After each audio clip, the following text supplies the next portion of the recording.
In the shadowed depths of galactic memory, 1,000 years before the fall of the Republic, the Sith still haunted the corridors of history. Though Naga Sadow's armies had been shattered, his ambition lingered like a curse. On distant worlds, ruins whispered of ancient battles, and on lonely moons the bones of warriors lay hidden beneath the soil, their spirits restless. Yet the galaxy, vast and ever-turning, had not forgotten. This first chapter unfolds as an overture, a tapestry of voices and visions, laying bare the echoes of what had been and foreshadowing what was to come. The galaxy was in a time of fragile balance. The Republic, stretching its light across the stars, claimed peace and unity. But in truth, its foundations trembled. The Jedi Order served as both guardians and shepherds, wielding the Force to heal rifts and stand against shadows. Yet even among the Jedi, stories persisted of a people who had chosen another path. Beings who had embraced anger, hunger, and ambition as sources of strength. These were the Sith, an ancient brotherhood forged in betrayal and bound by the will to dominate. Though the great hyperspace war had ended with the defeat of Naga Sadow, the Sith were not wholly extinguished. In secret tombs and hidden temples, their knowledge endured. Here, grim holocrons waited, brimming with forbidden teachings. Here, spirits clung to unquiet rest, whispering into the minds of those bold or foolish enough to seek them out. Among the Jedi, young learners were told of these dark legacies as warnings. But warnings often served as temptations. In the frozen halls of Arcania, Master Jeth trained 3 promising apprentices, Ulic and Qel-Droma, brothers of uncommon courage, and taught Donita, a Twi'lek whose wisdom belied his years. Jeth taught them not merely to wield the blade, but to know themselves, for he believed that mastery of the Force demanded mastery of the Spirit. One evening, after a fierce sparring session, the apprentices gathered around their master. Jeth, with the slow, deliberate calm of one who had lived long, conjured a vision through the Force. They saw Onderon, a world locked in ceaseless war, where the walled city of Aziz clashed with outcast beast riders who commanded monstrous flying Drexel. Jeth's voice, deep and steady, explained the fragile peace that had never come, and the hidden darkness festering beneath the throne of Onderon's rulers. For centuries, criminals had been exiled into the wild jungles, only to tame the very beasts meant to kill them. From outcasts, they became warriors, and from warriors, enemies of the throne. Thus, the beast wars began, stretching across generations, each side hardened by hatred. Now, as Onderon's queen Amanoa petitioned the Republic for aid, the Jedi were called upon. Peace must be restored, Jeth told his apprentices. But peace achieved through violence alone will wither. You must listen as well as fight, speak as well, and strike. It was to be their test, their first mission without him, their first step into the larger war of light and dark. Ulic, eager and restless, accepted the challenge with determination. He longed to prove himself, to embody the ideals he had studied. Kay, gentler in nature, tempered his brother's fire with quiet humor and caution. Tot, whose eyes had seen hardship on his own homeworld, carried within him a balance of patience and loyalty. Together, they represented the many faces of the Jedi. Yet unseen, a shadow stirred. Freedon Nadd, once a Jedi and later a Dark Lord of the Sith, had taken Onderon as his dominion centuries earlier. Though his body lay entombed, his spirit lingered, corrupting the royal line that traced descent from him. Queen Aminoa and her husband, King Omin, drew strength from his teachings, their rule steeped in fear and secrecy. Onderon was not merely a planet at war. It was a wound, a nexus where the light struggled against the infection of the dark. And into this wound, Ulic Qel-Droma and his companions would step. The Nebulan Ranger, Kay's vessel, cut through hyperspace with its familiar hum. Ulic sat at the controls, his hands steady, though his thoughts raced. He thought of Arkajeth's final words of peace and restraint. Yet in his heart, he wondered if peace could truly be won without the sword. Kay sat nearby, tinkering with a broken droid arm, while Tot meditated in silence, his leku twitching faintly with concentration. When the stars resolved into the skies of Onderon, they were met with fire. Beast riders on Drexel wings swarmed the ship, hurling primitive weapons and fierce cries. Ulic gripped the controls, guiding the ship through the storm without firing a shot. His skill saved them, though their landing at Aziz was tense and hurried. Inside the royal palace, marble pillars rose high, adorned with carvings of monarchs past. Queen Aminoa received them coldly, her beauty veiled by severity. She had expected Master Arkajeth, not his apprentices. Yet Ulic, standing tall, spoke with conviction. The Jedi serve not as individuals, but as one order.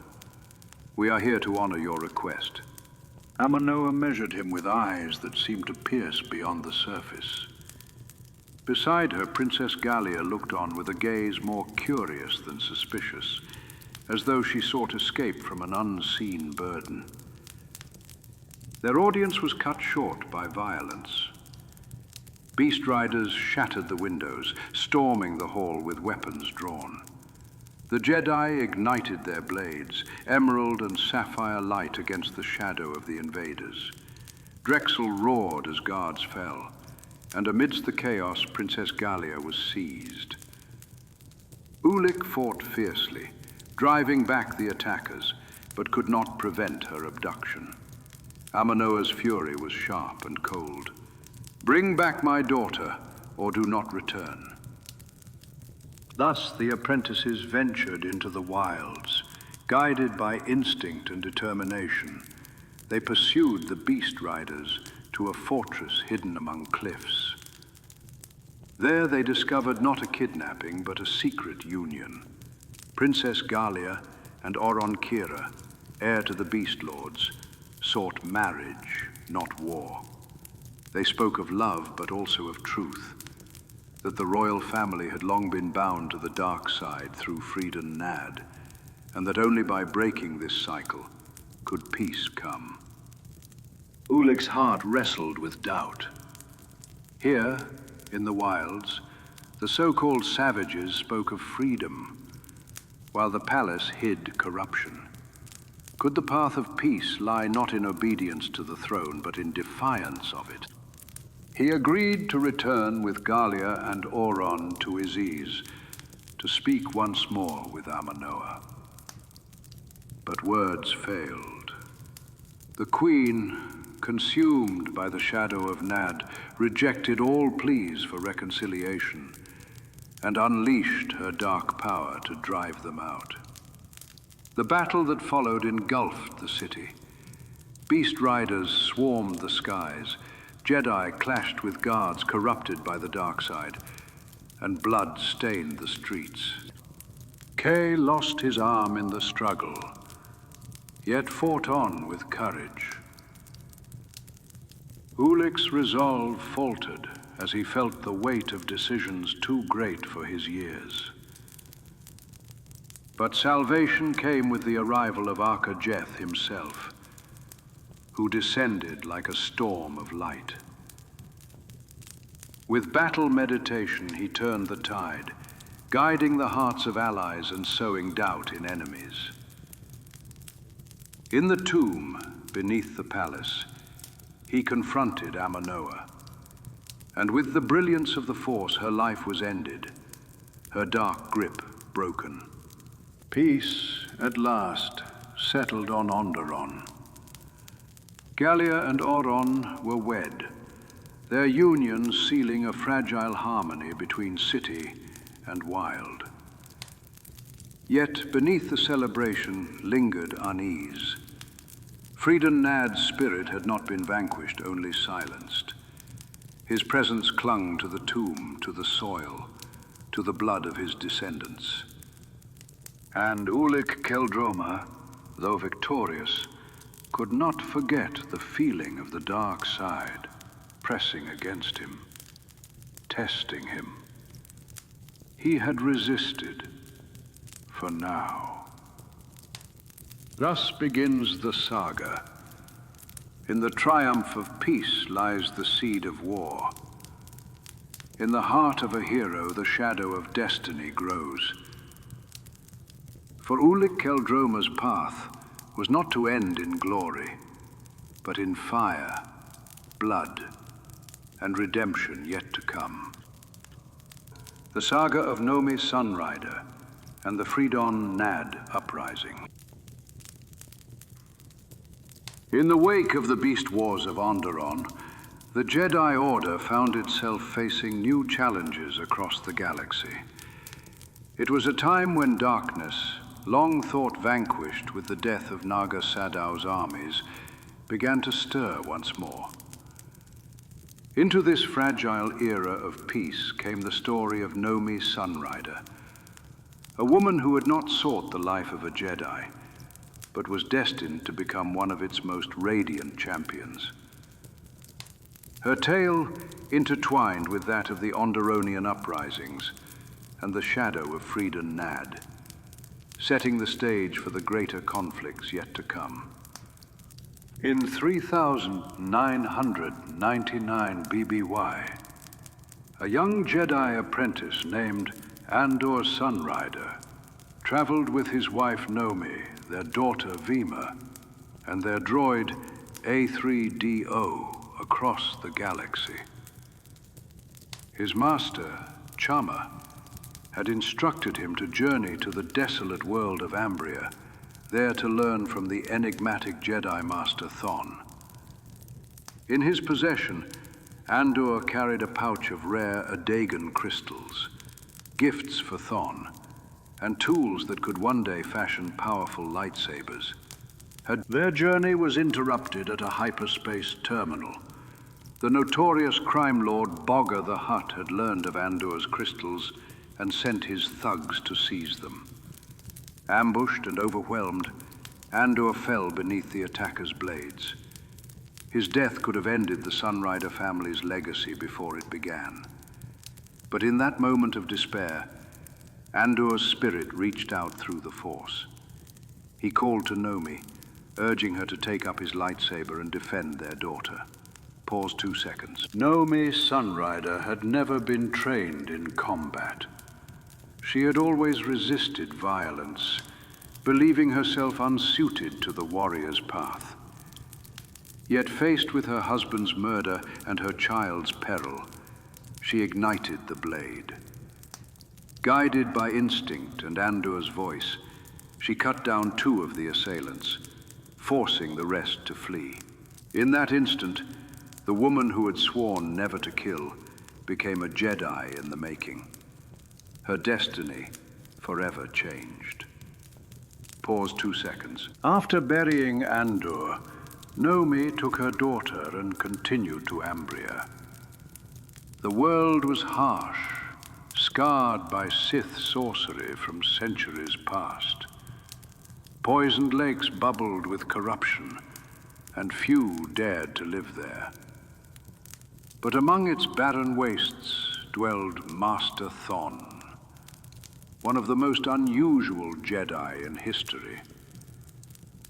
A massive quadruped, more beast than man in appearance, Thon concealed great wisdom and power beneath his alien form. Pause 2 seconds. At first, Nomi struggled to trust her new mentor. She still clung to her grief and her fear of the lightsaber. But Thon saw in her the seeds of greatness. Alongside another of his students, the young Jedi Os Willem, Nomi began her training. Thon was patient, teaching her that the Jedi way was not one of aggression, but of balance, compassion, and resolve. Yet the shadow of Bogga had not lifted.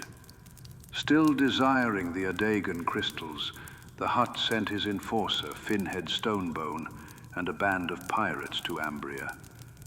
They stormed Thon's modest homestead, capturing the great Jedi and chaining him in preparation for execution. Nomi's heart quailed.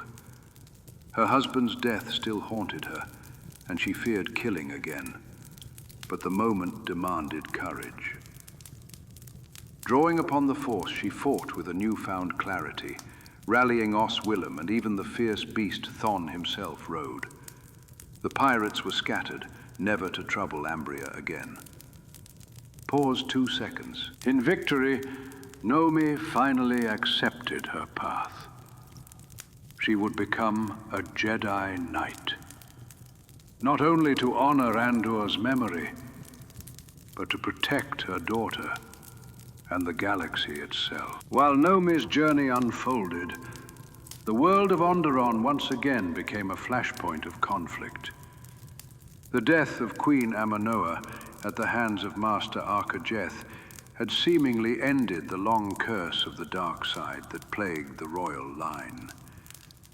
Her daughter Galia and husband Oron Kira now ruled, promising peace and unity between the city of Iziz and the Beast Riders. Yet beneath the streets of Iziz, the cult of Freedon Nadd endured. As the Jedi and Beast Riders attempted to remove the sarcophagi of Amanoa and Nadd from Onderon to inter them safely on Duxan, the cult struck. They were led by the armored dark Jedi Warb Null, whose mastery of Sith magic made him a formidable foe. The cultists attacked the funeral procession, stealing the sarcophagi and plunging Onderon back into war. Arkajeth was struck down and captured, while Ulic Qel-Droma, Kay, Tot Donita, and Queen Galia barely escaped with their lives. The revelation was horrifying. King Omin, long thought a helpless invalid, had been secretly trained in Sith sorcery by Freedon Nadd's spirit. Still clad in his grotesque life-support exoskeleton, Omin struck from the shadows, revealing that his family's curse ran deeper than anyone had guessed. 2 seconds. Ulic Qel-Droma, shaken by the power of the dark side, realized that Onderon's plight was beyond the handful of Jedi stationed there. He called for aid from Ossus, and the Order answered. Among the reinforcements was Nomi Sunrider, whose growing mastery of battle meditation proved invaluable. Alongside her came other knights, including Dace Diath, Shoaneb Kulu, and Quirl Tok, each ready to strike against the cult of Nadd. The Jedi stormed Omin's fortress with the aid of Republic forces and the valiant Beast Riders. Blaster fire and lightsabers lit the darkened tunnels as the Naddists fought savagely to preserve their master's legacy. In the depths, Ulic and Nomi confronted Amin himself. The decrepit king unleashed torrents of Sith lightning, while the shadowy presence of Nadd mocked the Jedi. Warbnall dueled fiercely, but fell to Ulic's blade. At last, Amin was struck down, his body collapsing without the dark spirit to sustain him. But even in death, Amin's corruption lingered. Freedon Nadd's spirit appeared one final time, gloating that the Jedi had not truly won. Though his sarcophagus was entombed on Duxon, his influence would endure, poisoning those who sought Sith power. With Amin's fall, the Freedon Nadd uprising was suppressed. The Jedi secured Onderon, and peace was restored under Galia and Oren Kira's rule. The sarcophagi of Aminoa, Amin, and Freedon Nadd were finally interred on Duxon, sealed away with Jedi wards. The people rejoiced, believing the dark shadow had at last been lifted. But the Jedi knew better. The battles had revealed how fragile the galaxy's peace truly was. The whispers of Sith spirits had already ensnared more than one mind. And as Nomi Sunrider looked upon her daughter Vima, she wondered what future awaited the Jedi. Her own journey from reluctant warrior to steadfast knight mirrored the challenges now faced by the Order itself. How to resist the seductive call of power, and how to stand united against the storm to come. Pause 2 seconds. The Saga of Nomi Sunrider and the uprising of Freedon Nadd marked a turning point. The Jedi had prevailed, but the cracks were visible. Exar Kun's hunger for forbidden knowledge, Ulic Qel-Droma's rising ambition, and the Krath's growing influence would soon plunge the galaxy into greater chaos. Yet it was also a time of heroes.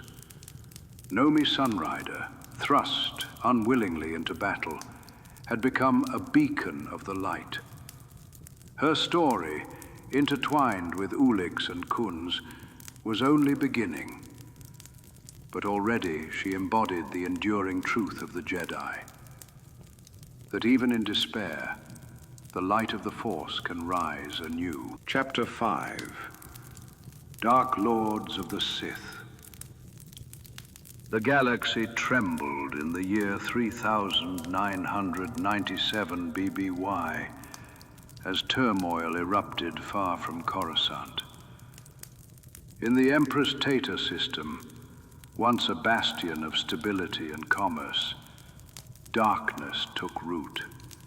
The noble cousins Satal and Aleema Keto, heirs to wealth and influence, had discovered the twisted lore of the Sith. From the forbidden texts and amulets they had stolen, they summoned powers of illusion and sorcery, powers unseen for centuries. With cunning and cruelty, they overthrew the Tetan monarchy and declared themselves rulers of the 7 worlds. The Krath had risen, not through armies alone, but by the promise of dark enchantments that bound both nobles and commoners alike in terror and awe. Word of this coup spread quickly through the galaxy, and it soon reached Master Jeth, who still oversaw affairs from Onderon. Jeth, ever perceptive, sensed in the Force a thread connecting these events to the dark whispers of Freedon Nadd that had haunted Onderon. The rise of the Krath was no mere political rebellion, it reeked of Sith intervention. As Jedi watchman, Jeth felt the weight of responsibility press heavily upon him. The light was flickering, and he resolved to send his most trusted knights to confront this new threat. Ulic Qel-Droma, ever eager to prove himself, accepted the assignment without hesitation. By his side stood Nomi Sunrider, her resolve tempered by past trials, and her heart bound to Ulic's in both duty and affection. Together, they commanded a joint Republic Jedi task force and set course for the Empress Teta system. Their mission was clear: aid any world still resisting the Krath and restore the Republic's fragile hold. But the Krath had prepared well. As Ulic and Nomi led the fleet into Tetan space, they were met not with scattered resistance, but with a vast fleet arrayed in perfect formation. Dark sorcery infused their ships. Every maneuver seemed guided by unseen hands. The ensuing battle was a disaster. Republic cruisers fell to fire and illusion alike, their captains ensnared by phantasms of shadow and flame. On the bridge of the Alliance One, Ulic fought to steady his men. But when a Krath fighter, wreathed in Sith magic, crashed through the command deck, shrapnel tore into his side. Unknown to him, the wound was poisoned with Sith sorcery. His pain was not only physical. Anger and aggression began to flow more freely through him. Something deep within stirred, and the dark side whispered. Pause 2 seconds. The fleet was forced to retreat, limping back into hyperspace. The Republic had lost, and the Krath remained in control. Soon after, a great convocation of Jedi was called upon the mountain world of Denebar. From across the galaxy they came, masters, knights, and apprentices, gathering to debate how best to face this new enemy. The meeting was a rare sight. Thousands of Jedi assembled, a living testament to the strength of the Order. At the forefront stood Venerable Odan, keeper of antiquities, his wisdom bridging millennia. Ulic and Nomi were called to speak, sharing the horrors of the Krath's sorcery. The assembly was divided. Some demanded open war, while others counseled patience and diplomacy. Ulic, scarred from the recent battle and carrying the wound that still ached in his side, proposed a daring plan. He would infiltrate the Krath himself, earn their trust, and then strike them down from within. His words rang with passion, but behind them lingered pride and anger. Master Arkajeth warned him. The dark side does not yield its secrets without cost. To walk among them is to risk becoming one of them. But Ulic, still mourning Jeth's disappointment on Onderon years before, was resolute. I will conquer the dark side. I will not fall. The council remained uneasy. But before any resolution could be reached, calamity struck. A fleet of Krath war droids descended upon Denebar, dropping from orbit in life pods. They swarmed across the mountains, cutting down Jedi where they stood. Even droids among the convocation revealed themselves as assassins, hidden weapons blazing. The peaceful assembly became a battlefield. Ulic fought with ferocity, his lightsaber a whirlwind of green fire. Beside him, Nomi carved through waves of attackers, her battle meditation bolstering those around her. In the chaos, Master Arkajeth confronted a towering Krath droid, yet as he turned, a hidden attacker struck him down.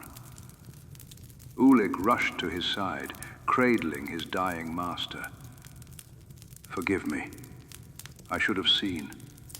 I should have stopped this.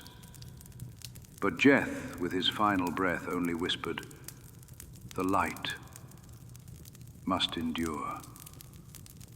His body faded into the Force, leaving only his empty robe in Ulic's arms. Ulic's heart shattered. Grief and guilt fused with his pride, and his vow to infiltrate the Krath hardened into obsession. For Master Arca, for the Jedi, for the Republic, I will not rest until I have destroyed them. Nomi placed a trembling hand on his shoulder, sensing his torment. But when she looked into his eyes, she saw only anger where once there had been light. Ulic departed soon after, despite Kay's pleas. "Don't go, brother. This path will consume you." But Ulic embraced him, masking his doubts with a confident smile. "Trust me, Kay. I'll return. We'll laugh about this one day." Yet as dawn broke, the Nebulon Ranger carried Kay and Tot away, leaving Ulic to depart alone for Sinagar, capital of the Krath. There, amidst the Iron Citadel's shadows, Ulic put his plan into motion. Posing as a fallen Jedi, he impressed Aleema Keto with his skill and strength. But the Krath cousins were cunning. Satal Keto, suspicious of Ulic's intent, poisoned him with Sith toxins, forcing him to draw on darker powers to survive.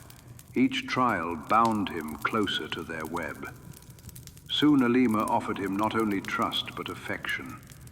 Temptation wrapped around him like a lover's embrace. Nomi came to rescue him, risking everything. "Come back, Ulic. You're not lost. Not yet." Her words tore at him, and for a moment he faltered. But the poison of anger was too deep. When Satal mocked him, reminding him of Arca Jeth's death, Ulic's rage erupted. He struck Satal down with his lightsaber, killing him in hatred. In that instant, the dark side claimed him. Nomi's tears fell as Kay and Tot pulled her away, their ship retreating from the citadel. Ulic stood alone, his heart ablaze with fury and pride. Aleema drew close, whispering promises of power, while Ulic's spirit cried in silence for what he had lost. Pause 2 seconds. It was then that destiny intervened. From the shadows came another figure. Exar Kun, already steeped in the ancient Sith arts. He had come to challenge Ulic, to remove a rival to his own rise. Their duel shook the Iron Citadel, lightsabers clashing in sparks of fury. Yet, as they fought, the twin Sith amulets they bore ignited, and a vision consumed them both. The air grew heavy with power. Before them materialized the ancient Dark Lord Marka Ragnos, spectral and commanding. His voice echoed like thunder. "Enough. The Sith legacy does not die. It endures through you." He named Exar Kun as Dark Lord of the Sith, and Ulic Qel-Droma as his shadow hand, the apprentice who would serve and destroy in his master's name. A searing brand of darkness was etched upon Ulic's brow, binding his fate forever. Exar Kun and Ulic clasped hands, no longer enemies, but brothers in shadow. Together, they would bring ruin to the Republic and the Jedi. Together, they would plunge the galaxy into war. Chapter 6: The Sith War. 6 months after their dark initiation, Exar Kun and Ulic Qel-Droma stood as the twin shadows of a new Sith order. Their alliance was one of both power and tension. For though they clasped hands under the blessing of Marka Ragnos, each sought mastery in their own way. The galaxy, still recovering from centuries of relative peace, was about to be hurled into one of the most devastating conflicts since the fall of Naga Sadow, the Great Sith War. Kun set his eyes upon the ancient Jedi world of Ossus, believing it ripe for manipulation. Disguised as a visionary, he presented himself as a reformer to disillusioned Jedi apprentices. In the wake of Master Arkajeth's death and the growing doubts about the Council, Kun's words fell like seeds on fertile ground. He promised forbidden knowledge withheld by the old masters, speaking of mysteries that could free the Jedi from chains of tradition. Many resisted, but too many, tired of endless restraint, followed him. With honeyed words and an aura of dark charisma, Kun lured them to Yavin 4, claiming he would purge the world of lingering shadows. Once there, Kun staged a spectacle. Before the gathered apprentices, he presented a Sith holocron. He promised to destroy it to banish the dark side from Yavin.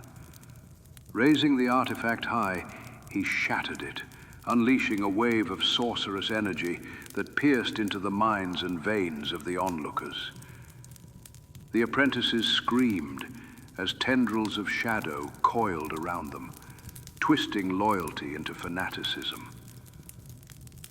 Only the Cathar Jedi Credo, already sworn to Kun, remained calm, smiling with cruel satisfaction.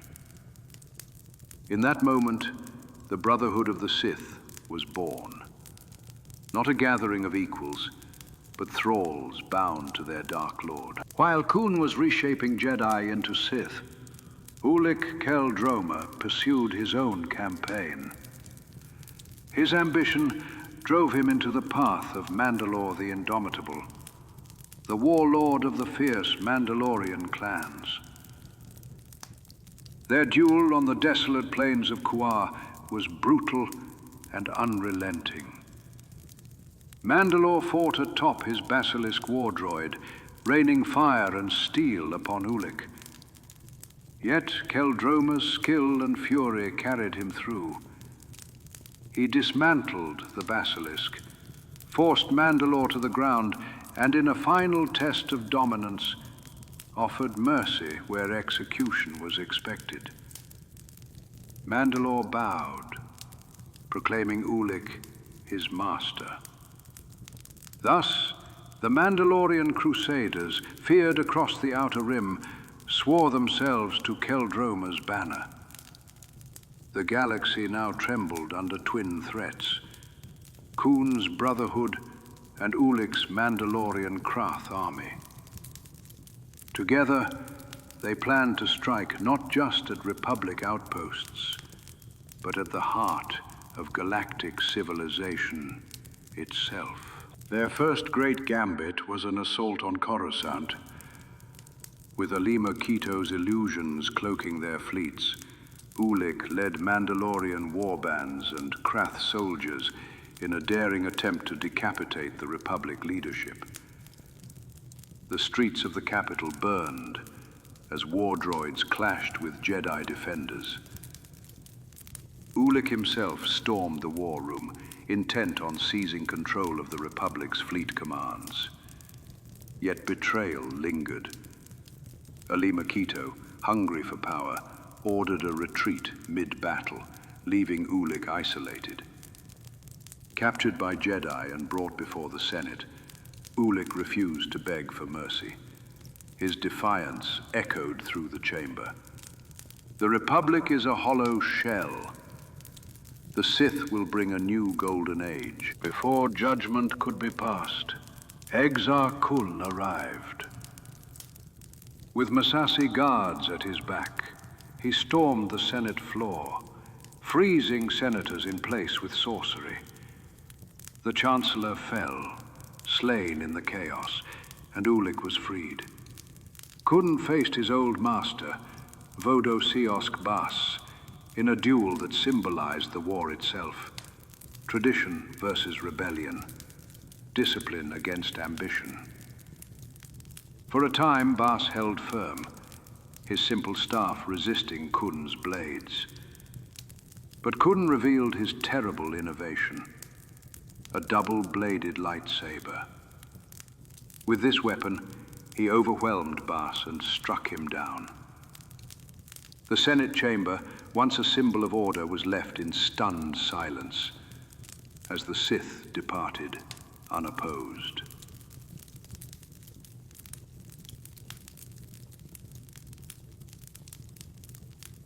With Ulic restored and Bas dead, the Sith war escalated. The galaxy burned as system after system fell. The Jedi Order reeled from the assassinations carried out by Kun's Brotherhood, as apprentice after apprentice returned home to murder their masters. The Sith spread like poison, and the Republic could do little more than react. Then came the Kron cluster. Aleema Keto, now little more than a pawn in Kun's schemes, was gifted command of the ancient Sith battleship Corsair. At Kemplex 9, she unleashed its terrible power, tearing the heart from a star. What began as a demonstration of Sith might spiraled into catastrophe.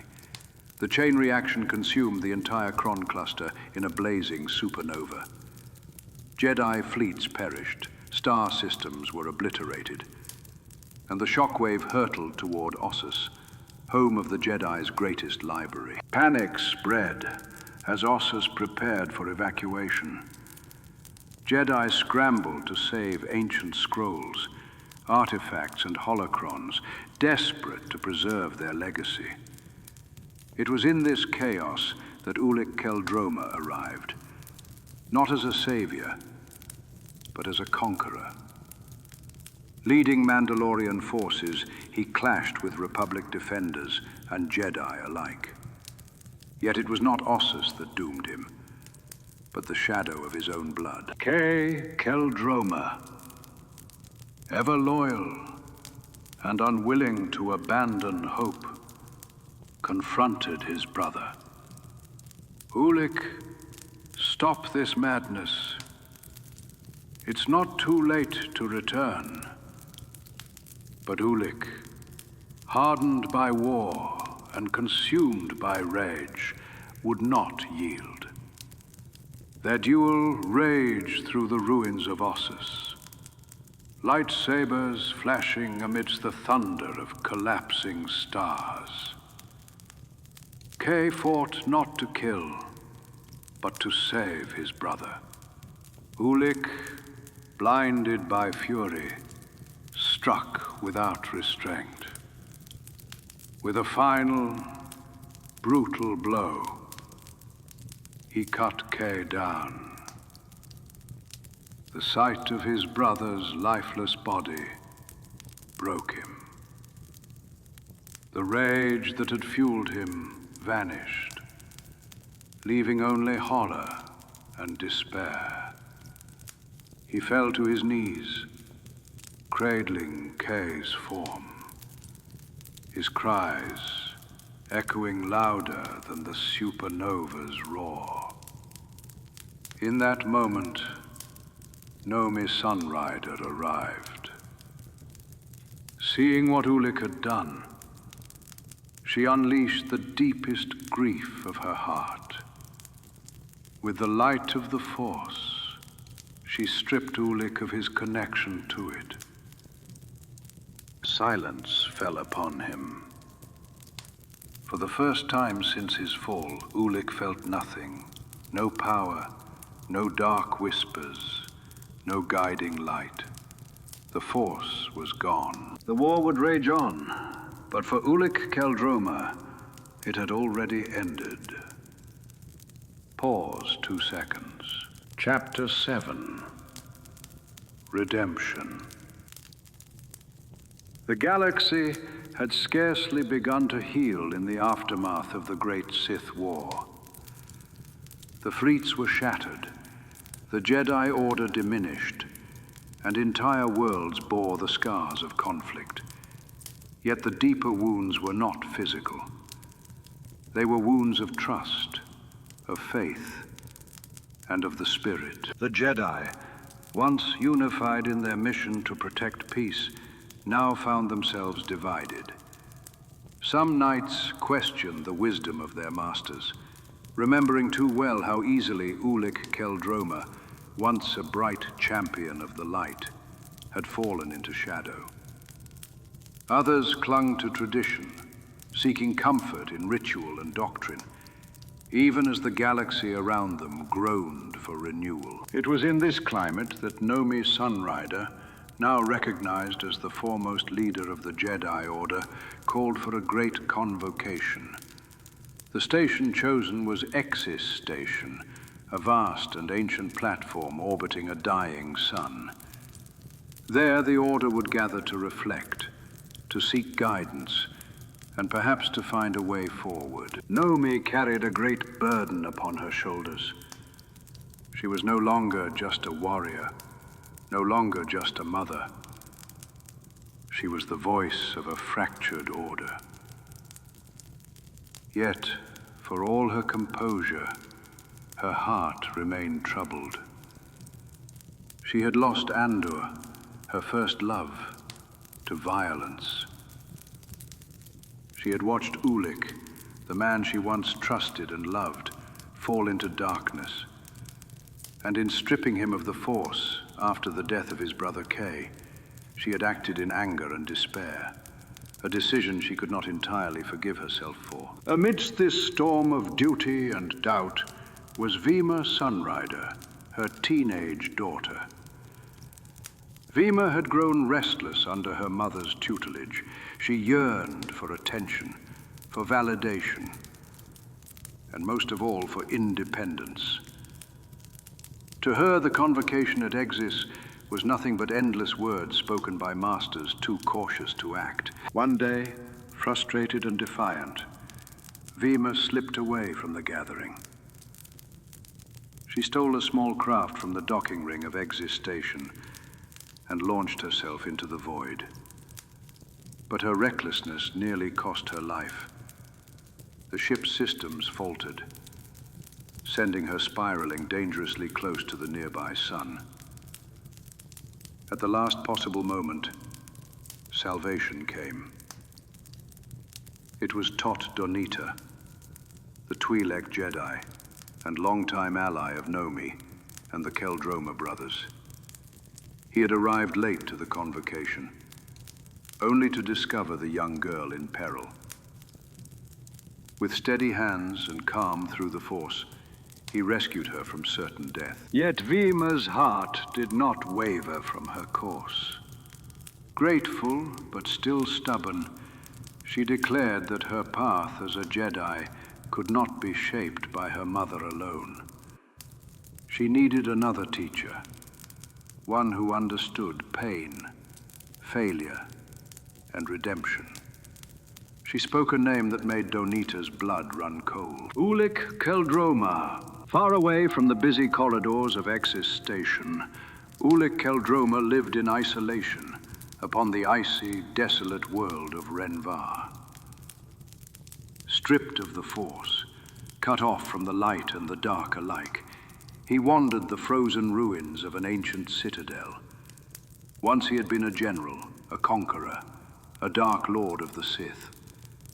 Now he was but a man, haunted, broken, alone. The winds of Renvar howled through shattered halls as Ulic struggled with his memories.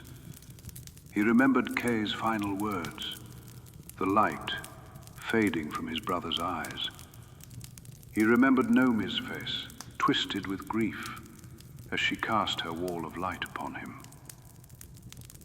Above all, he remembered the choices that had led him to ruin. He trained with his lightsaber still, though to him it was now only a blade, not a channel of the Force. He often wondered why he continued to live. Perhaps it was punishment. Perhaps it was cowardice. Or perhaps, though he could not admit it, there still lingered a faint ember of hope that one day he could make amends. It was here, in this frozen exile, that Vima Sunrider found him. When Ulic first saw her, he thought for a moment that it was Nomi herself, come to confront him after so many years.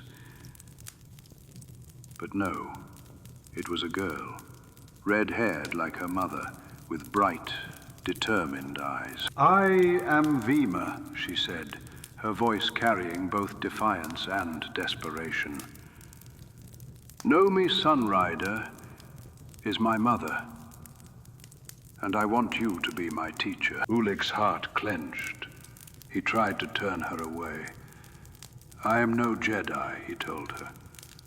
"The Force has abandoned me. I have nothing left to give." But Vima stood firm. "You are Ulic Qel-Droma. You are the one I choose." At first, Ulic resisted. He tried to cast her out of the Citadel, tried to make her understand the cost of being a Jedi, the betrayals, the blood, the grief. Yet when a sudden blizzard forced them into shelter together, Ulic found himself speaking more openly than he had in years. He spoke of Arcajeth, of Kay, of Nomi, and of his fall. And to his astonishment, the girl listened, not with judgment, but with compassion. Against his own protests, Ulic agreed to teach her what he could. Though he could no longer touch the Force, Ulic still possessed knowledge. He taught Vima about lightsaber combat, discipline, and the burdens of choice. He warned her that every decision carried a price, and that a Jedi must bear those consequences. Vima absorbed his lessons eagerly, her spirit shining with resilience. She built her first lightsaber under his guidance, using Dagon crystals once belonging to her father, Andor Sunrider. In their training duels, Ulic was reminded of his younger self, full of potential, yearning for greatness. But he also saw what he had lacked: balance, humility, restraint. Through Vima, he began to see what might have been had he chosen differently, and perhaps what still could be saved. One day, as a test of patience and creativity, Ulic and Vima carved sculptures into a frozen mountainside.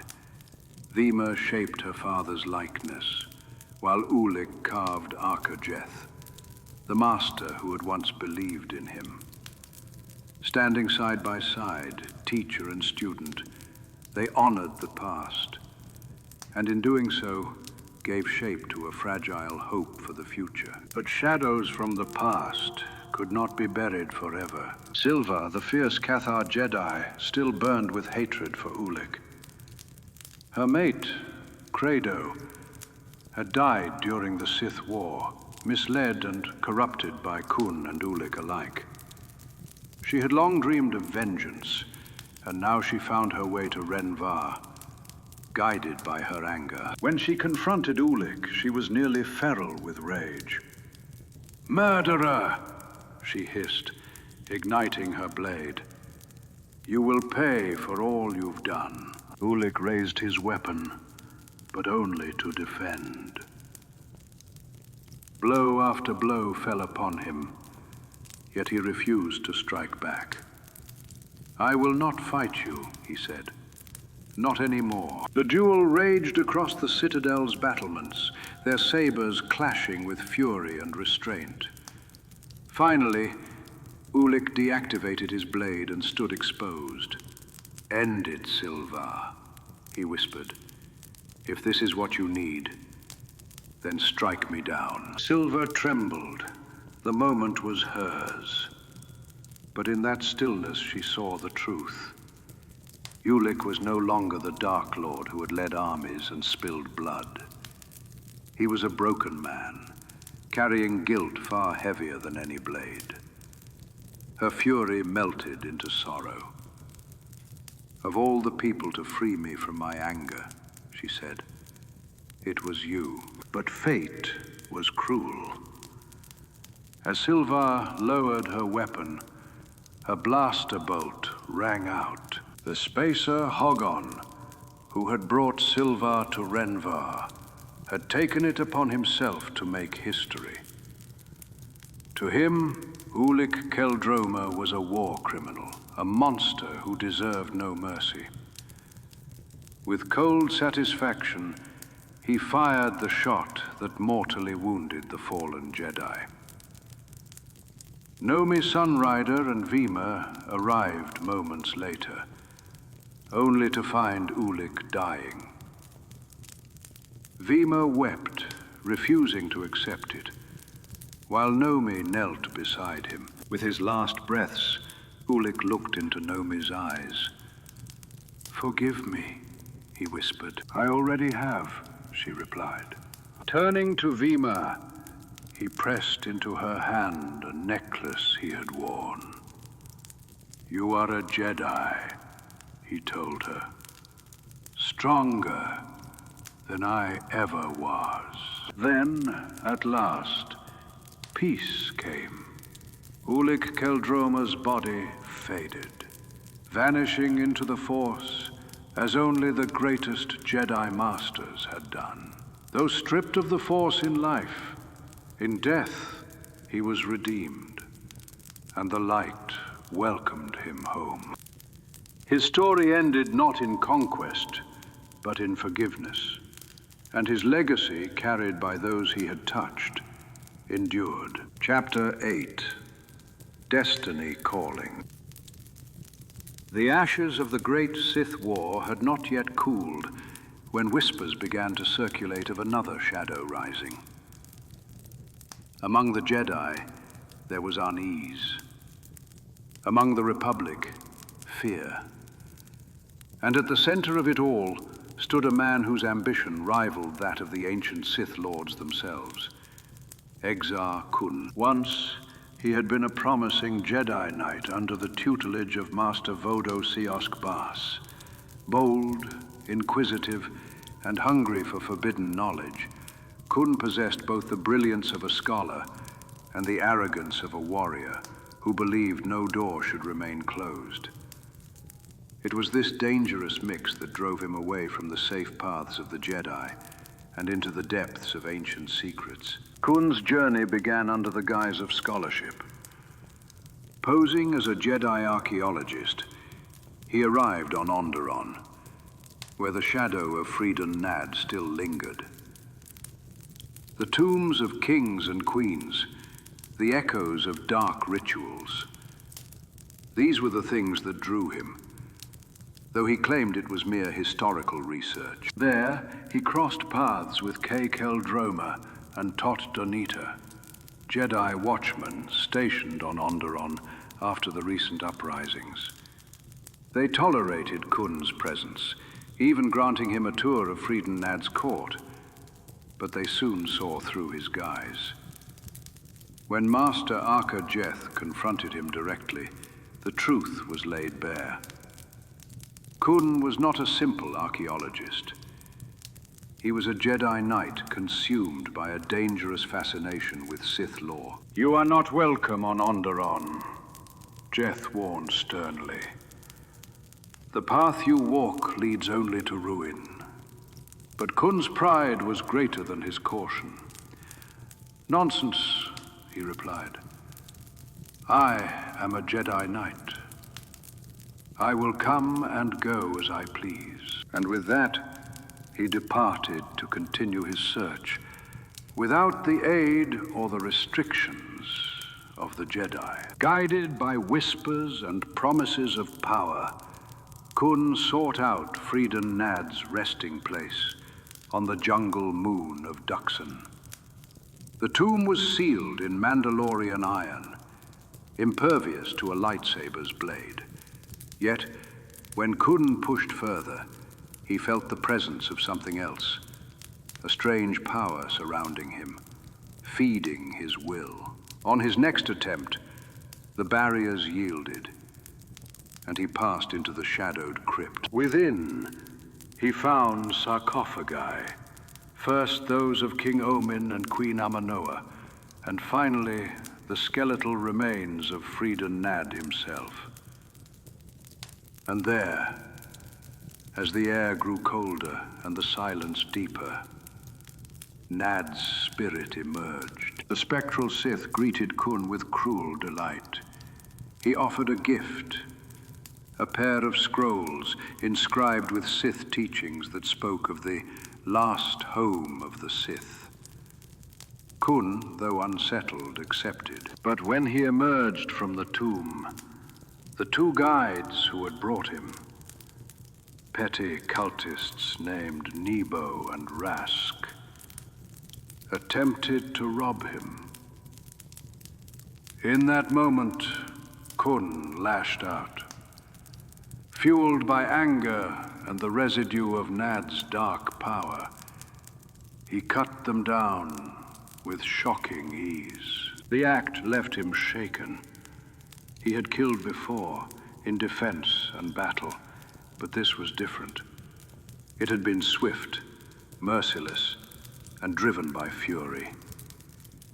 He knew the path he was walking was perilous, yet the allure of the scrolls and the promise of secrets long hidden was stronger than his doubt. The scrolls spoke of Korriban, the Valley of the Dark Lords, ancient burial ground of the Sith. Kun could not resist. Leaving Onderon behind, he charted a course to the desolate world where countless Sith had been entombed. The valley greeted him with silence and death. The tombs stood like jagged teeth, monuments to millennia of darkness. But Kun did not come as a pilgrim.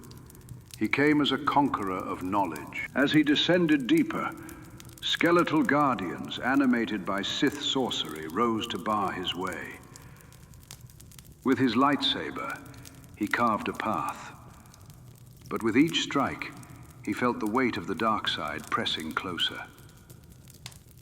Finally, in a vast chamber, he was drawn to a crystalline structure, pulsing with imprisoned spirits of long-dead Jedi. It was there that Freedon Nadd's voice returned. And it was there that the trap was sprung. The temple collapsed around him, crushing his body beneath tons of stone. His bones shattered, his breath fading. Kun lay dying. And in his final moments of consciousness, Nadd appeared once more. "Surrender," the dark spirit whispered. "Only the dark side can save you now."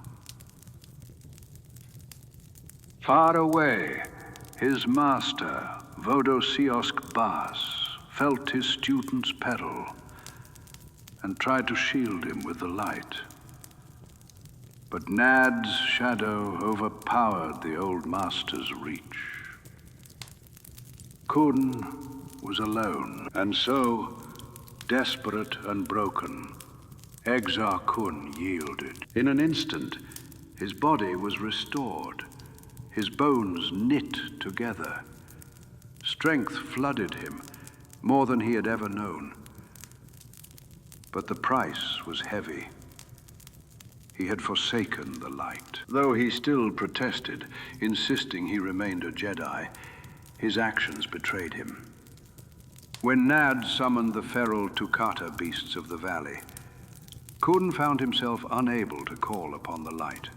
Desperate, cornered, he drew instead upon anger, on rage, and the beasts fell beneath his blade. The ancient Sith spirits whispered their approval, and Nadd, triumphant, urged Kun onward. His next destination would be Yavin 4, the jungle moon where Naga Sadow had once raised temples of power. Exar Kun, no longer merely a curious Jedi, but now a vessel of Sith ambition, set his course. As the Starstorm 1 pierced hyperspace toward Yavin 4, Kun reflected on what had transpired. He had sought knowledge, truth, and mastery, and he had found them, though in forms he had never imagined. The voice of Nadd still echoed in his mind, equal parts mentor and jailer. And yet, somewhere deep inside, Kun still clung to the illusion that he was in control.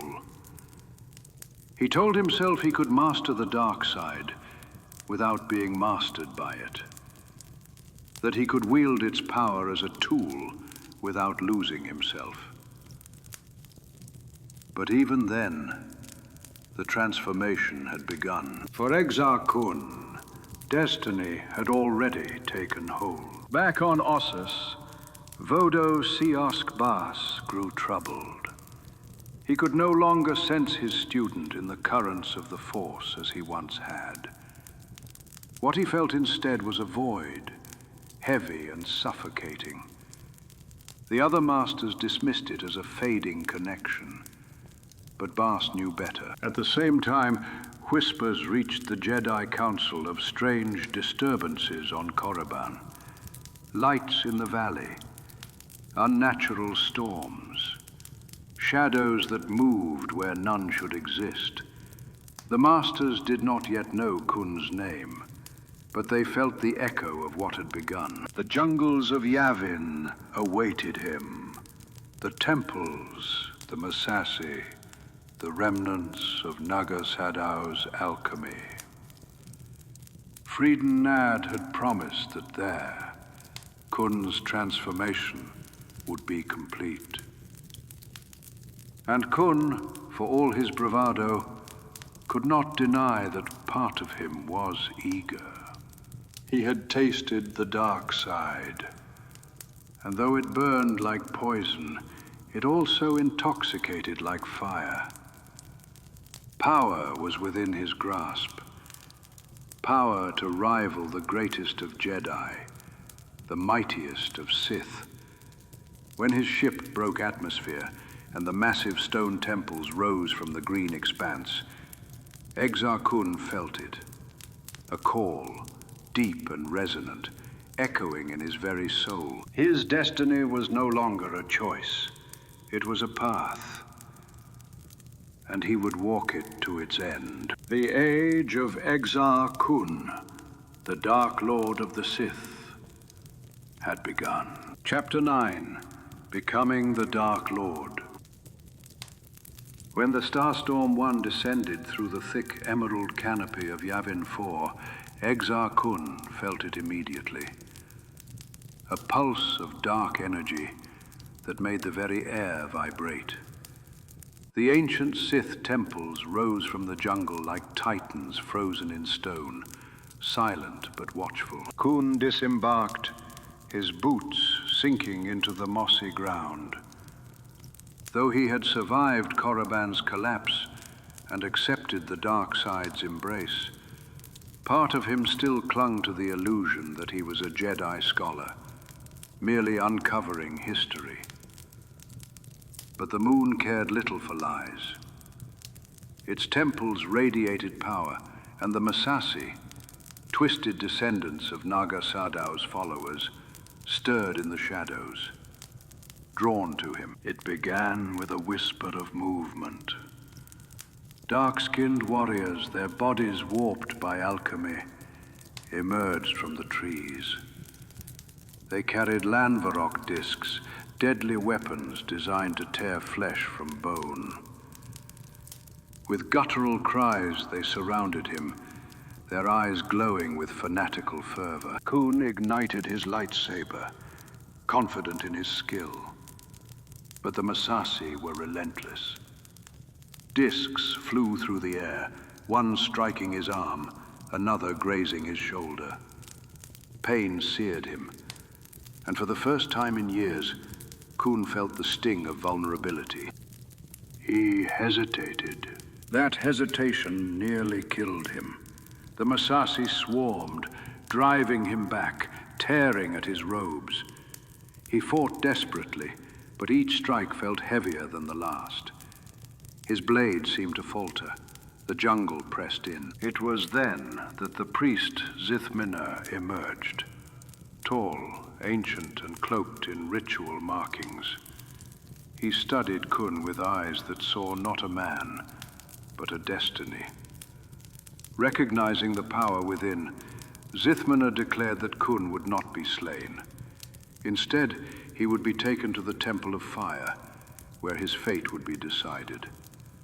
Bound in chains of alchemically treated iron, Kun was dragged into the depths of the temple. The Massassi gathered in ritual fervor. On the altar of sacrifice, Kun was chained, his chest rising and falling with exhaustion. Zithmina, wielding an ancient amulet of Naga Sadao, began the incantation. The air grew heavy, the temperature rose, and the stones of the temple glowed with fiery red veins. From the abyss below, a monstrosity emerged. The Sith Worm. A creation of Sado's sorcery, its scales glistening, its maw dripping venom. It towered over Kun, a nightmare born from the melding of alchemy and hatred. Kun struggled against his chains, but his strength failed. The worm lunged, jaws wide, teeth like blades. For a moment, Kun felt true fear. The fear of death. The fear of failure. Then came the voice. Smooth, mocking, insistent. Freedon Nadd. Call upon the dark side. Save yourself, or die here as a forgotten fool. Kun gritted his teeth, torn between pride and terror. He had sworn never to be Nadd's pawn, but the worm's shadow loomed closer. His heart thundered, his breath faltered. And in that instant, something broke. Kun yielded. With a cry of rage, he summoned the dark side. The amulet on Zithima's chest glowed, and in a flash, it leapt into Kun's possession. Power surged through him, multiplying his fury 100-fold. The worm roared as Kun raised his hands, channeling the storm within. Exar Kun rose, unbound, radiant with dark power. The Massassi, awestruck, bowed. To them, this was the fulfillment of prophecy, the return of the Dark Lord. Statues would be raised, temples carved, and legends sung of the pale-skinned warrior who mastered the worm and bore the amulet of power. Kun felt it too. No longer could he deny what he had become. The Jedi way was ash, burned away in the fires of his ambition.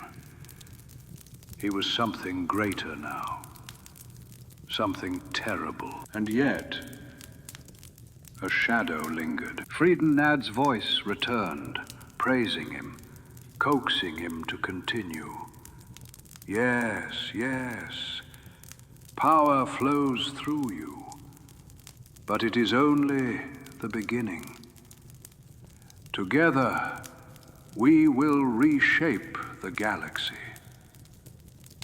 Kun's jaw tightened. He realized the truth. He was not free.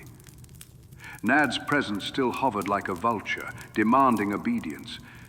Even in triumph, he was tethered. That would not do. Exar Kun turned his wrath upon the spirit that had haunted him. "No more," he shouted, his voice echoing through the temple.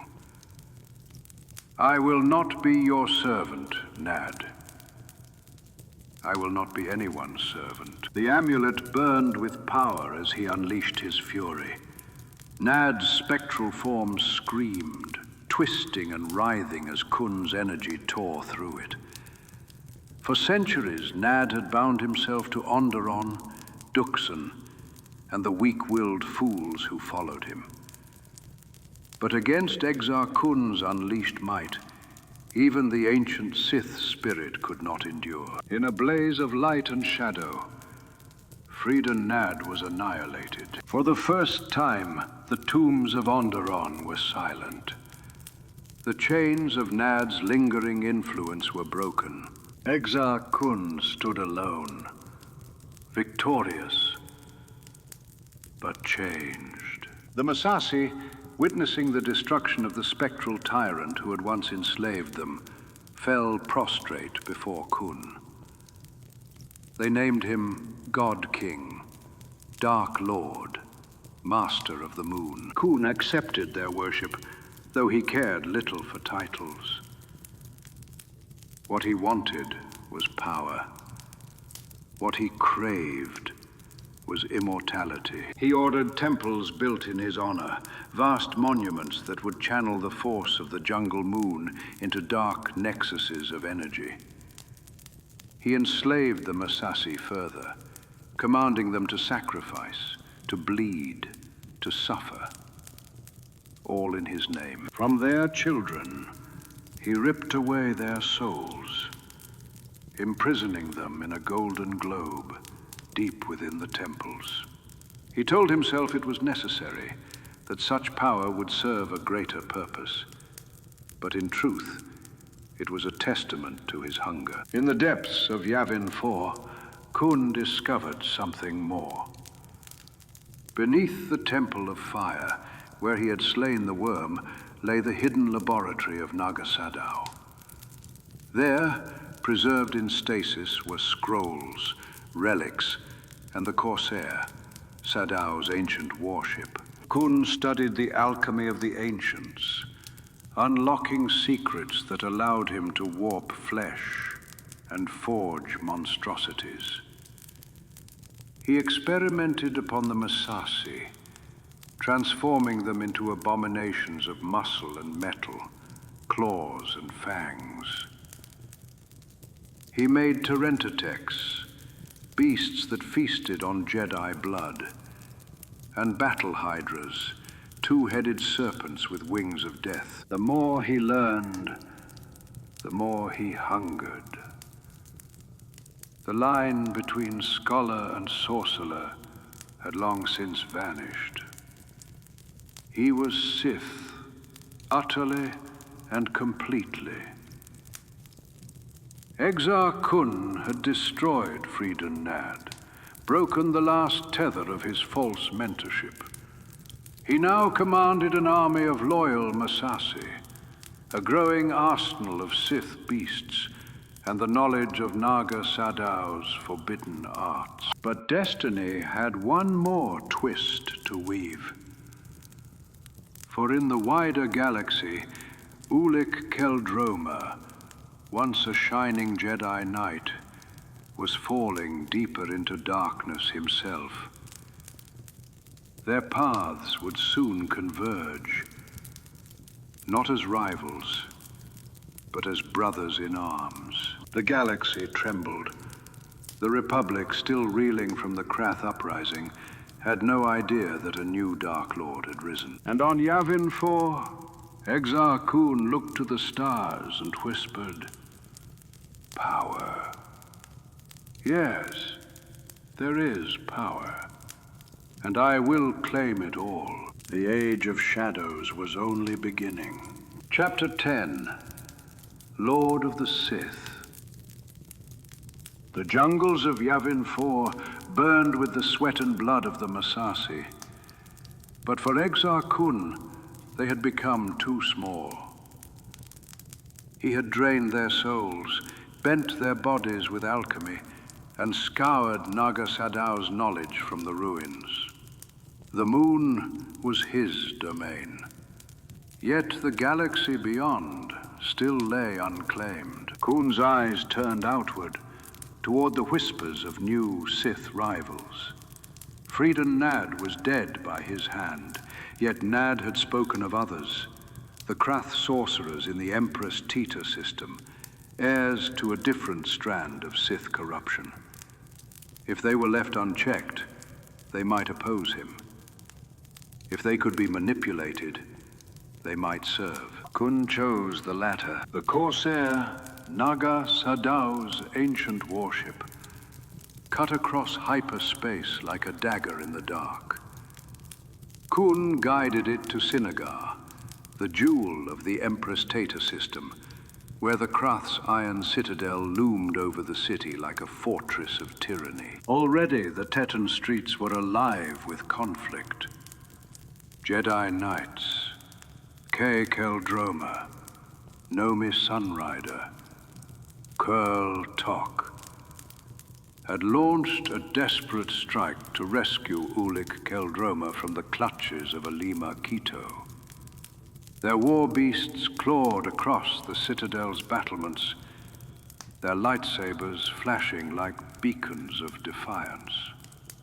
But even as they fought, the truth became clear.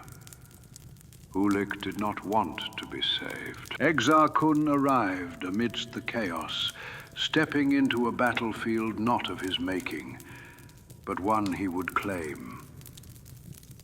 Inside the Citadel's chamber, Ulic Qel-Droma stood with Aleema Keto at his side, his eyes shadowed with the weight of choices that had led him far from the light.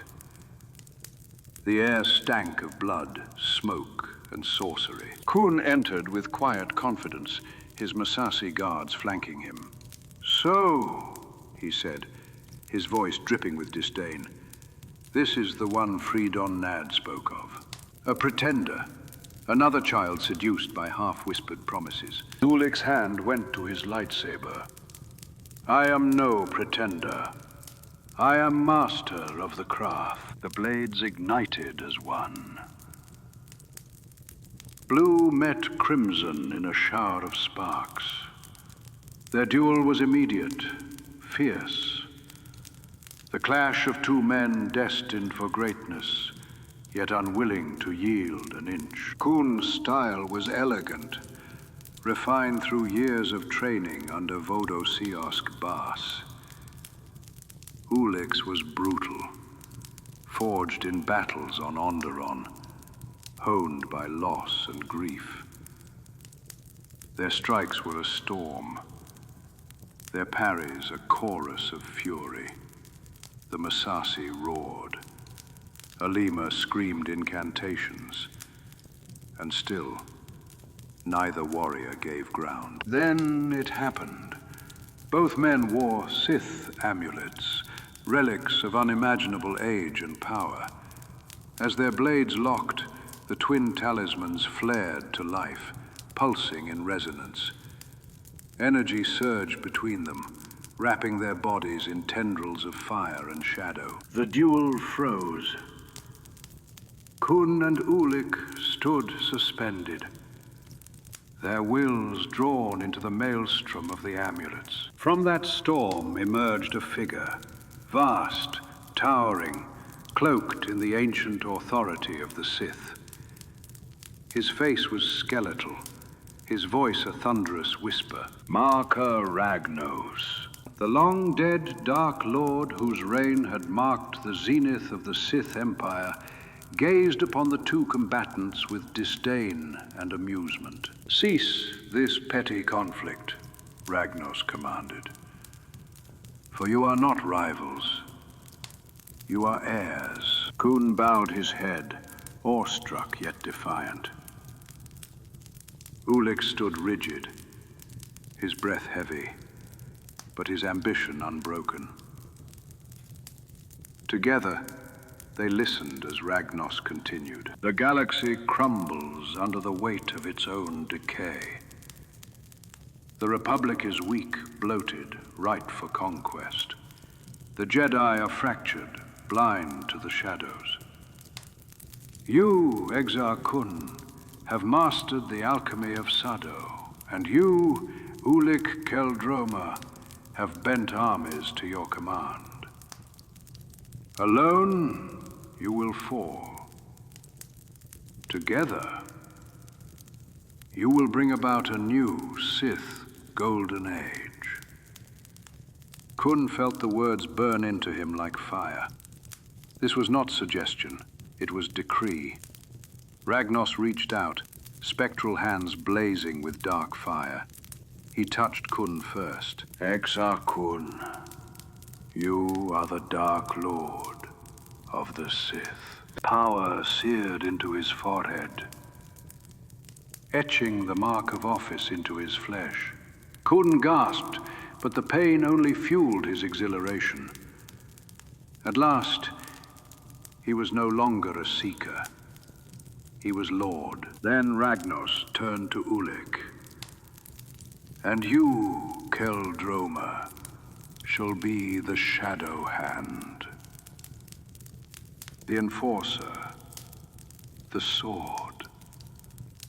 The galaxy will tremble beneath your command. The same fire burned into Ulic's brow, marking him as apprentice. When the vision faded, the amulets dulled, and the chamber fell silent. Kun extended his hand. Together then, Ulic hesitated, his jaw tightening. But he took it. Their grip was iron, sealing not just a pact, but a destiny. The Jedi strike force had fled, beaten not by battle, but by Ulic's refusal.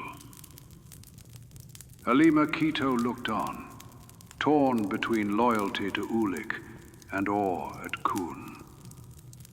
The Massassi knelt, hailing Kun's ascension. The Sith had returned. From that day forward, the galaxy would remember two names above all others. Exar Kun, Dark Lord of the Sith, and Ulic Qel-Droma, his shadow hand. Yet even in this moment of triumph, fault lines appeared. Kun, though named Master, saw Ulic not as a subordinate, but as a tool, a weapon to be directed. Ulic, proud and unyielding, saw himself as an equal, chafing at the idea of servitude. They clasped hands, but their eyes betrayed the truth. Their alliance was built on ambition, not trust. Still, for now, the galaxy would burn together at their command.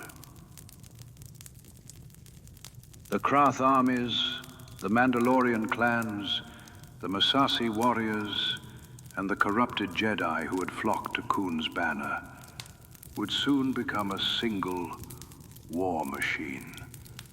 The Republic would face its greatest trial.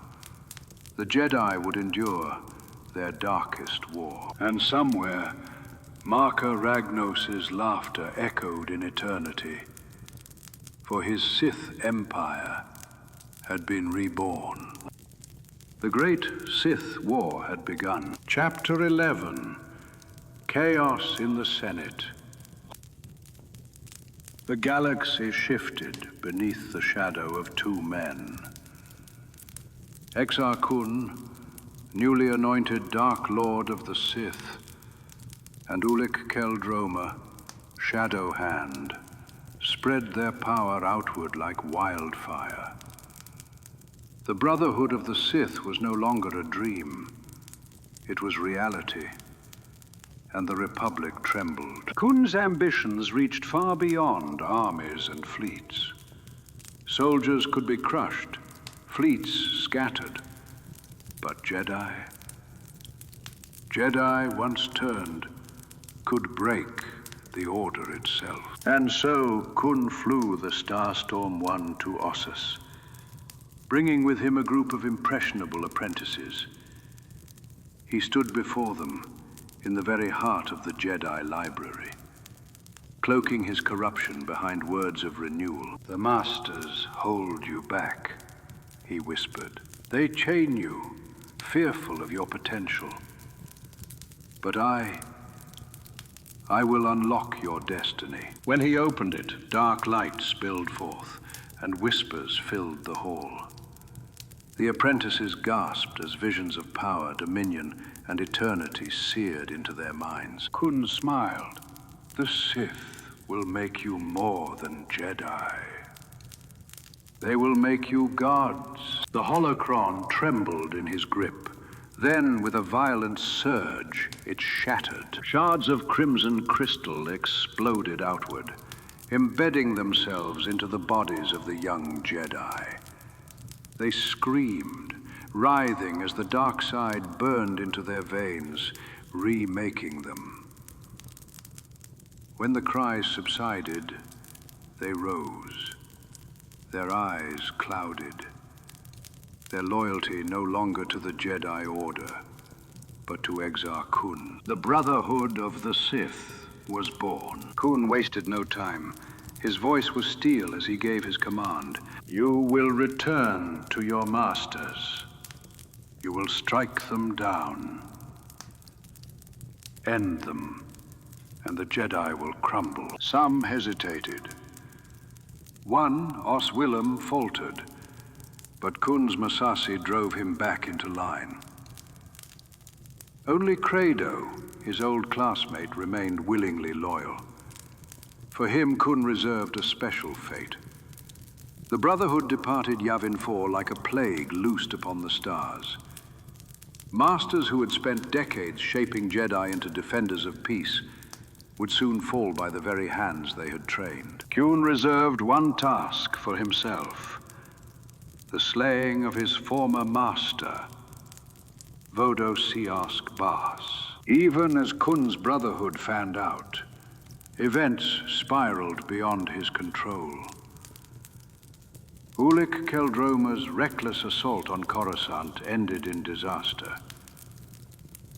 Betrayed by Aleema Keto, abandoned by Mandalorian allies, Ulic found himself cornered, his forces retreating, his mission shattered. Captured by Republic troops, he was brought in chains to the Senate Rotunda, where the Republic itself would bear witness to his trial.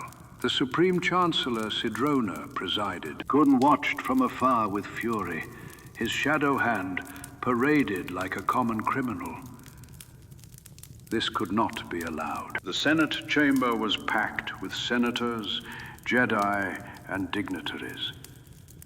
Whispers rippled through the crowd as Ulic stood shackled before them, defiant even in chains. "You call me traitor," Ulic spat.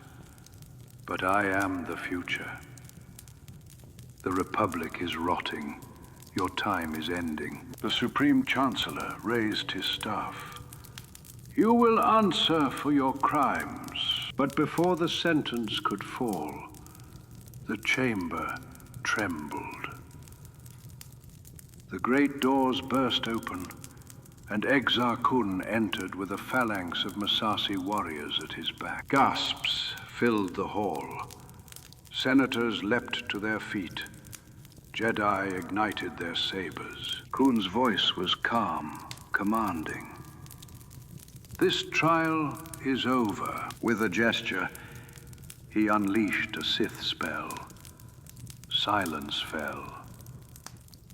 As hundreds froze in place, paralyzed, their bodies rigid as statues. Only Jedi, resistant to the spell, remained free. Kun walked the length of the chamber, every step echoing with menace.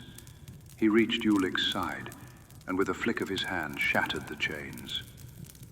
The shadow hand stood free once more. "Come, Ulic," Kun said.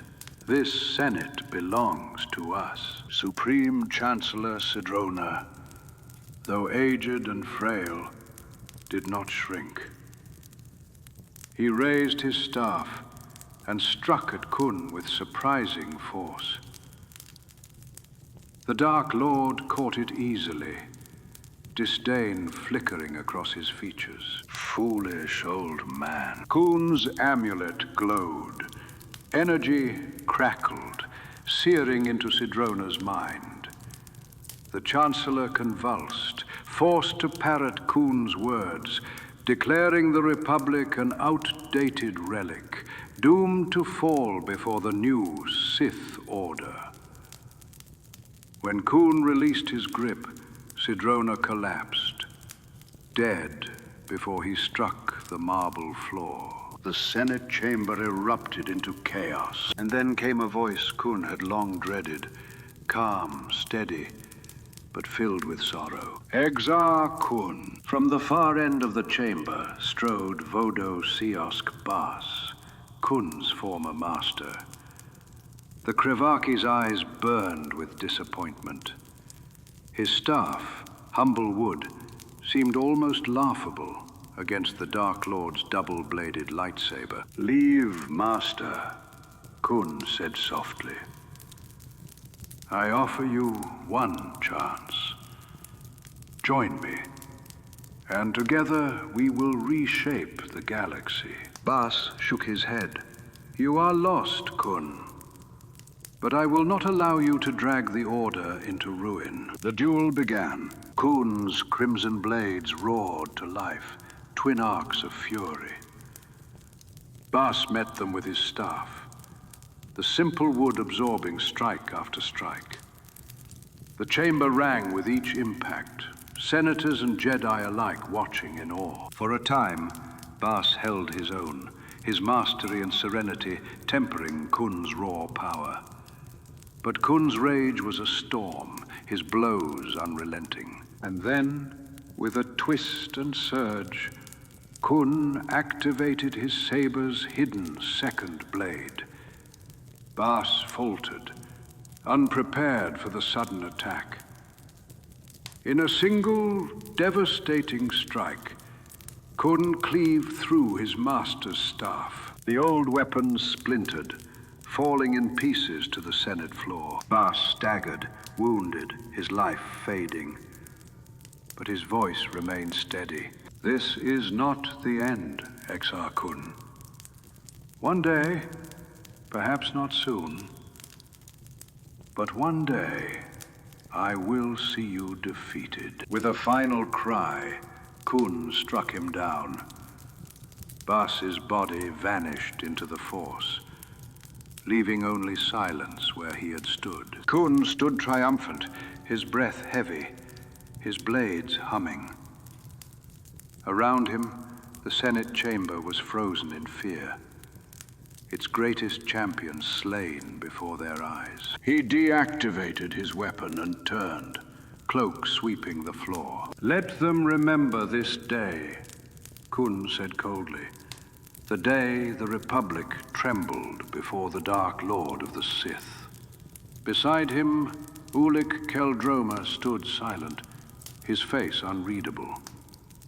The two left the chamber unopposed, walking through the grand Senate doors like conquerors. Yet behind Kun's mask of victory lingered unease.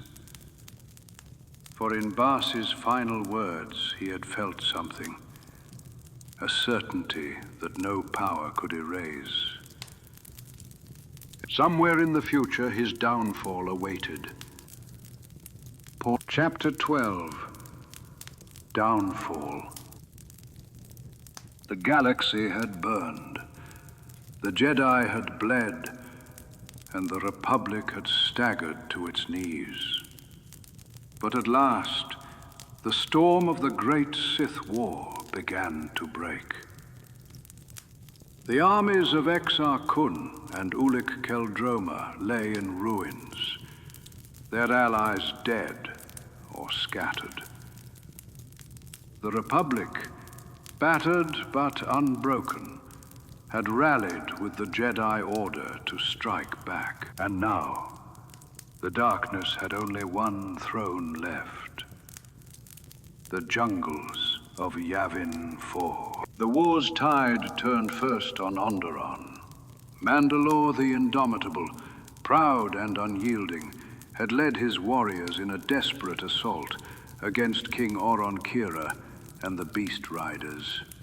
They fought fiercely, but the Republic fleet descended in force. The Mandalorian war machines, mighty basilisk droids, rained from the skies in burning wrecks. Mandalore himself fell from the heavens, his basilisk torn apart, his body ripped to shreds by the savage predators of Duxon's jungles. His warriors scattered, their once proud crusade ending not with conquest, but with retreat. A new Mandalore would rise, but the Indomitable was gone, and with him, the last pillar of Sith military might. Ulic Qel-Droma, once the shadow hand of the Sith, had been broken by guilt and grief. Stripped of the Force by Nomi Sunrider, scarred by the blood of his brother Kay, he turned against his former master. With his guidance, the Jedi now knew where to strike. They came in numbers never before seen. Thousands upon thousands of Jedi, their starships filling the skies of Yavin 4. Lightsabers ignited across the void, blades gleaming in every color, a beacon of hope against the suffocating darkness. Kun watched from the temple of Exar Kun, his final stronghold. He could feel the wall of light they prepared to cast, a torrent of unity that would sweep across the moon like fire. For the first time in years, the Dark Lord felt something rare. Fear. Exar Kun knew he could not stand against them in flesh and blood, but he had no intention of dying. He turned to the forbidden scrolls and tomes he had plundered from Ossus, his hands racing across incantations etched by Sith long dead.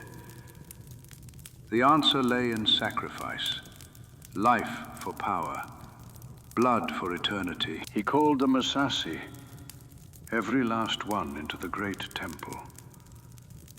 They came willingly, eyes shining with fanatical devotion. Kun chained himself to an altar at the heart of the chamber, his amulet burning with dark light. "My spirit will live forever," he cried. Forever. The ritual began. One by one, the Massassi threw themselves into the fire of his will. Their bodies burned, their life essence torn free, spiraling into Kun's form. The screams echoed through the jungle as blood and soul were consumed by the spell. The temple shook, its walls glowing crimson as the dark side boiled within. Above, the Jedi gathered in unison. Thousands of voices joined as one, their wills merging, their lightsabers raised. "Now!" Nomi Sunrider cried, her voice carrying over the roar of engines and the hum of blades. The Order unleashed a wall of light, a blinding tide of luminous energy that poured down upon Yavin 4. It struck the jungle with devastating force. Trees erupted in firestorms. Rivers boiled to steam. The very air trembled with power. The temples of the Massassi cracked and crumbled, their stones reduced to molten ruin. The wall met Kun's ritual. The clash was apocalyptic. Inside the temple of Exar Kun, the Dark Lord screamed as his body was ripped apart, consumed by the sheer magnitude of energy. But his spirit, swollen by the sacrifice of thousands, tore free. It lashed against the Jedi's light like a shadow against the sun. For a moment, it seemed as if he might burst into the galaxy. A disembodied terror that no blade could touch. But the light held. The Jedi pressed harder, their combined strength binding him. chaining him to the very stones of his temple. His cries of rage echoed across the moon. "No, I will not be denied. My spirit will live forever. Forever." And so it did. Exar Kun was not destroyed, but imprisoned. His body gone, his essence trapped within the walls of the temple, bound to Yavin 4 for eternity. The jungle burned for days. Smoke rose into the sky, visible from orbit. Where once temples had stood tall, there were now only ruins, scorched and silent. The Jedi left Yavin 4 believing Kun vanquished. They mourned their dead, buried their fallen, and began the long, painful work of rebuilding the galaxy. Ulic Qel-Droma, broken but redeemed, had guided them to this victory. Yet he did not celebrate. He carried Kay's death like a wound that never closed, his exile a penance for sins that could not be undone. The Republic reclaimed its strength. The Krath were scattered, Aleema Keto gone. The Mandalorians, humiliated, withdrew to lick their wounds. The galaxy breathed, though scarred and shaken. But on Yavin 4, the jungle whispered. The ruins glowed faintly in the moonlight, and in the shadows of the temple of Exar Kun, a spirit waited, whispering promises of power to any who dared to listen. The great Sith War had ended, but its scars would stretch for millennia. Worlds burned in the Kron supernova would never know life again. Jedi younglings grew up hearing of Ulic Qel-Droma's fall, his betrayal, and his tragic redemption. And in the temples of Yavin 4, dark pilgrims would one day come again, drawn by the lingering power of the Dark Lord. For Exar Kun's greatest victory was not in war, but in survival. Though bound, he endured. Though defeated, he whispered still. The Sith, he had once promised, would never die. And in the centuries to come, his spirit would prove him right.